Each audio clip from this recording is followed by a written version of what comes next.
জনগণ তো লকডাউন দিয়ে রেখেছে এই আওয়ামী দোসর নামক ভাইরাসদেরকে, আর আপনারা উল্টো লকডাউন দিচ্ছেন এই দেশে। তাহলে আপনারা যদি চলেই আসেন কোনোভাবে, তাহলে বাংলাদেশকে আবার সেই পরিস্থিতির শিকার হতে হবে। কণ্ঠের স্বাধীনতা থেকে শুরু করে, মত প্রকাশের স্বাধীনতা থেকে শুরু করে, রাজনৈতিক দল তার কর্মসূচি থেকে শুরু করে কেউ কোনো কিছু করতে পারবে না। যেভাবে তারা দেশ চালিয়েছেন, আর্থিক প্রতিষ্ঠানগুলো শূন্য করে দিয়েছেন, রাজকোষ শূন্য করে দিয়েছেন, শূন্য করে দিয়ে বড় বড় প্রজেক্টের নামে টাকা পাচার করেছেন। এই স্বপ্নে বিভোর হয়ে তারা ক্ষমতা পুনরুদ্ধারের জন্য লকডাউন নামক একটি অদ্ভুত ফ্রেজ ব্যবহার করে সেই কর্মসূচি দিচ্ছেন এবং তার জন্য আগুনে পুড়িয়ে মারছেন। বিএনপি বা সমমনা রাজনৈতিক দলগুলো যখন গণতন্ত্র পুনরুদ্ধারের জন্য, একটু অবাধ সুষ্ঠু নির্বাচন নিশ্চিত করার জন্য রাজনৈতিক কর্মসূচি দিয়েছে, আমরা বলেছিলাম এই কর্মসূচিতে বিভিন্ন জায়গায় যে আগুন লাগানো হয়েছে বাসে এবং আগুনে পোড়ানো হয়েছে, এটা রাষ্ট্র কর্তৃক করা হয়েছে, রাষ্ট্রের গোয়েন্দা সংস্থাগুলো করা হয়েছে এবং তার কিছু নজির তখনই বিভিন্ন গণমাধ্যমে ফুটে উঠেছে। রাজশাহী বিশ্ববিদ্যালয়ের ছাত্রলীগের ছেলেরা ফেসবুকে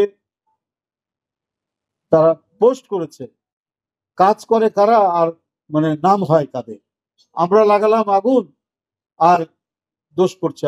কৌশলটা খুব ভালো এসছে, এখনো তার ডকুমেন্ট আছে। আওয়ামী লীগের সময় 15-16 সালের দিকে এই ঘটনা। কুমিল্লার বাসে আগুন লাগানো, সেই 14 গ্রামের সাথে সাথেই যারা করে পালিয়ে যাচ্ছিল তাদেরকে ধরেছে পুলিশ, সবগুলো যুবলীগের। যেই যুবলীগ খবর পেয়েছে তারপরে চলে গেছে। এই আগুন লাগানো এবং আগুনে মানুষ পোড়ানোর এই সমস্ত কালচার সংস্কৃতি যে আওয়ামী লীগের, সেটার আবার আমরা প্রমাণ পাচ্ছি এখন। তখন তো রাষ্ট্র ক্ষমতাকে ব্যবহার করে বিরোধী দলের বিরুদ্ধে তারা অপপ্রচার চালিয়ে গেছে, কিন্তু ওরাই যে করেছে তার প্রমাণ এখন বিভিন্ন বাসে আগুন দেওয়া, গাজীপুর, ঢাকা এবং সারা বাংলাদেশের কয়েকটি জায়গায় তারা আগুন দিচ্ছে এবং আগুনে মানুষে মারছে, মানুষে পুড়িয়ে মারছে। সুতরাং বিএনপি এবং আন্দোলনকামী মানুষ, এদের তো তখন আরো ভয়াবহ অবস্থা। একদিকে পুলিশ, একদিকে র্যাব, একদিকে আয়নাঘর, একদিকে টর্চার, অত্যাচার, রিমান্ডের নামে পাড়ায় মহল্লায় বসে থাকে যুবলীগ, ছাত্রলীগ, তার মধ্যেও বুক উঁচিয়ে যারা গণতন্ত্র নিশ্চিত করার জন্য সংগ্রাম করেছে, তারা তো মহাবিপ্লবী, তারা তো আদর্শবাদী সৈনিক। আদর্শবাদী সৈনিকরা কোনোদিন সাধারণ মানুষকে ক্ষতি হয়, কোনোদিন সাধারণ মানুষ পুড়ে মরবে, এই কাজ আদর্শবাদীরা করে নাই। কারণ তারা বিপদের মধ্যে, চরম রাষ্ট্রীয় আক্রমণের মুখে বুক চিতিয়ে যারা কাজ করে, তারাই তো হচ্ছে প্রকৃত বিপ্লবী, আদর্শের সৈনিক।